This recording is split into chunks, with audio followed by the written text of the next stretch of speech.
धोनी को फैंस को लागिला झटका। चेन्नई सुपर किंग्स को छाड़ी देबे धोनी। आईपीएल अवसर नेबा पई प्रस्तुत हेउछंती थाला।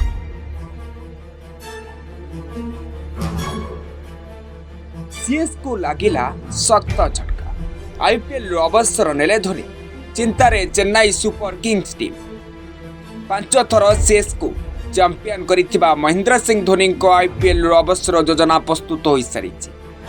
धोनी गत सीजन रे सीएस के पाई जड़े अन्य कपर प्लेयर भावे पड़िया को लाइतिले। जदिओ सीएस के पक्षरु वर्तमान सुधा धोनी को अवसर को नहीं कौनसी आनुष्ठानिक घोषणा करा जाई नहीं, किंतु फ्रांचाइजी ऑक्शन रे जेउ भली भावे खेलाड़ी किणुची सेतिरु एई संकेत निश्चिंत भावे मिलुची जे तांकर अवसर ग्रहण प्राय निश्चिंत। 2008 मसीह आईपीएल आरंभ हेबा परठुरु धोनी सीएसके सहित जड़ित अछंती।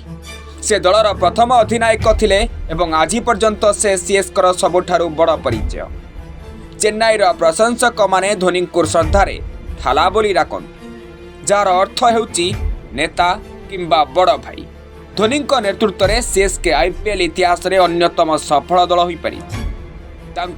अधिनायकत्व दल 5 थर आईपीएल टाइटल जीति। धोनी नेतृत्व में सीएसके केवल आईपीएल नुहे बरम 2 थर चैंपियन लीग टी20 टाइटल मध्य जीति। धोनी नेतृत्व में सीएसके प्राय प्रतिवर्ष प्लेऑफ पर्यंत जाइछि। से आईपीएल सबुठारु अधिक मैच रे अधिनायकत्व करिबारे रेकर्ड मध्य रखिछन्ति।